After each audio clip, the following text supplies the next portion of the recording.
नमस्कार मित्रांनो. Bank of Maharashtra BC log in केल्यानंतर आपल्याला कोणत्या सर्व्हिसेस कशा यूज करायच्या याविषयीची माहिती मी आपल्याला देणार आहे. त्याचबरोबर कमिशनची सुद्धा माहिती देणार आहेत. त्या अगोदर चॅनलवर नवीन असाल तर चॅनलला निःशुल्क सबस्क्राईब करून घ्या मित्रांनो. तर मित्रांनो, आपण या ठिकाणी बघू शकता, या ठिकाणी वेगवेगळ्या प्रकारच्या सर्व्हिसेस दिलेल्या आहेत. या ठिकाणी ज्या ठिकाणी मी कर्सर ठेवलेला आहे तो आहे री-के-वाय-सीचा ऑप्शन. तर मित्रांनो, ज्या व्यक्तीचा अकाउंट हे इनऑपरेटिव्ह आहेत त्या व्यक्तीची री-के-वाय-सी करावी लागते. री-के-वाय-सी केल्यानंतर त्या व्यक्तीचं अकाउंट हे ऑपरेटिव्हमध्ये जात असते आणि री-के-वाय-सी केल्यानंतर आपल्याला ₹30 कमिशन मिळते. या ठिकाणी कस्टमरचा आधार नंबर एंटर करून सबमिटवर क्लिक करायचं आहे आणि कस्टमरचा थंब घ्यायचा आहे, जेणेकरून आपल्याला फिर री-के-वाय-सी होणार आहेत आणि ₹30 कमिशन मिळणार आहेत. त्यानंतर या ठिकाणी अदर सर्व्हिसेसमध्ये आपल्याला अटल पेन्शन योजनेसाठी फॉर्म अप्लाय करू शकतो. त्यानंतर या ठिकाणी आपण होम लोन किंवा व्हेकल लोनसाठी अप्लाय करू शकतो. त्यानंतर PMJJY, PMSBY, आधार सीडिंग स्टेटस या ठिकाणी खूप काही सर्व्हिसेस दिलेल्या आहेत.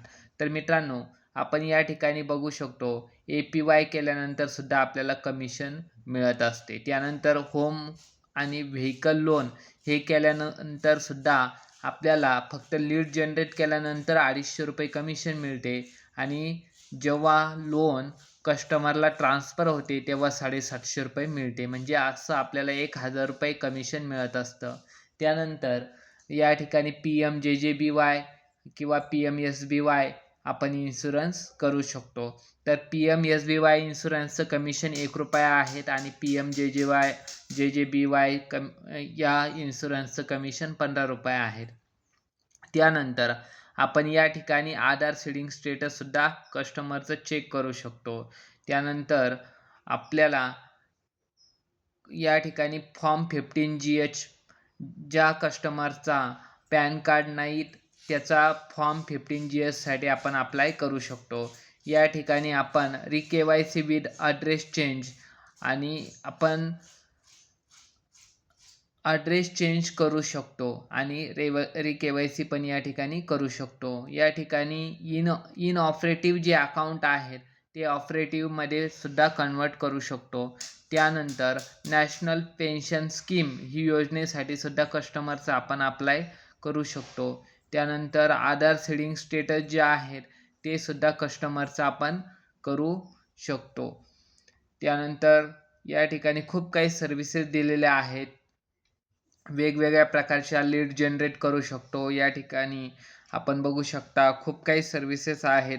RuPay card apply, internet banking, mobile banking, त्यानंतर UPI, चेक कलेक्शन, हे सर्व काही सर्व्हिसेस या ठिकाणी दिलेल्या आहेत. या ठिकाणी mobile banking, log in password हे सर्व काही दिलेलं आहे. याचा आपल्याला यूज करायचा आहे. त्यानंतर आपण या ठिकाणी कस्टमरची कंप्लेनसुद्धा लॉन्च करू शकतो. जर काही ट्रान्झॅक्शनची कंप्लेन असेल किंवा कुठली कंप्लेन असेल या ठिकाणी आपण कंप्लेन ट्रॅक किंवा लॉन्च करू शकतो. त्यानंतर या ठिकाणी IMPS आणि NEFT करू शकतो. IMPS NEFTमध्ये आपण आपल्या BC सेटलमेंट अकाउंटमधून दुसऱ्याच्या अकाउंटला ट्रान्सफर करू शकतो आणि IMPS वॉक इन यामध्ये काय होणार आहे, समोरचा कस्टमरला जर दुसऱ्या व्यक्तीला पैसे ट्रान्सफर करायचे असेल तर 2 नंबरचा ऑप्शन या ठिकाणी आपल्याला यूज करायचा आहे. त्यानंतर UDIR मध्ये या ठिकाणी आपल्याला ज्या काही ट्रान्झॅक्शन आहेत, ट्रान्झॅक्शनमध्ये प्रॉब्लेम झालेला असेल किंवा मग काही कंप्लेंट असेल तर या ठिकाणी आपण कंप्लेंट रेज करू शकतो. त्यानंतर या ठिकाणी E-KYCमध्ये आपण E-KYC एनरोलमेंटमध्ये कस्टमरचे अकाउंट ओपन करून देऊ शकतो. त्यानंतर PPF अकाउंटसुद्धा ओपन करून देऊ शकतो. कस्टमरचं अकाउंट ओपन करण्यासाठी आपल्याला ₹25 कमिशन मिळते. कधी मिळते? जेव्हा फंडिंग होणार आहे तेव्हा आपल्याला ₹25 कमिशन मिळणार आहेत आणि मिनिमम फंडिंग 100 रुपये करणे आवश्यक असते. त्यानंतर या APS ऑप्शनमध्ये सर्व बँकांचा आपण कॅश विड्रॉवल किंवा डिपॉझिट आपण या ठिकाणी करू शकतो. सर्व बँकांचं आपल्याला करता येणार आहेत. त्यानंतर या ठिकाणी आपण बघू शकता, या ठिकाणी खूप काही बँक दिलेले आहेत. त्यानंतर काय काय काम करू शकतो तर services, balance inquiry, deposit, withdrawal, fund transfer, base fingerprint detection, mini statement या सर्व सर्व्हिसेस आपण यूज करू शकतो.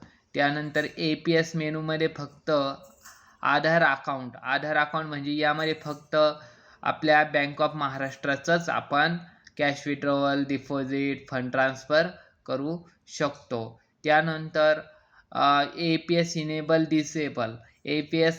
डिसेबल कोणाचं करू शकतो तर आपण ज्या व्यक्तींचं बँक ऑफ महाराष्ट्रामध्ये अकाउंट आहेत अशाच व्यक्तीचं APS डिसेबल किंवा इनेबल करू शकतो. तर मित्रांनो, व्हिडिओ आवडला असेल तर व्हिडिओला लाईक करा, चॅनलला सबस्क्राईब करा. पुन्हा भेटूया नेक्स्ट व्हिडिओमध्ये. जय हिंद, वंदे मातरम.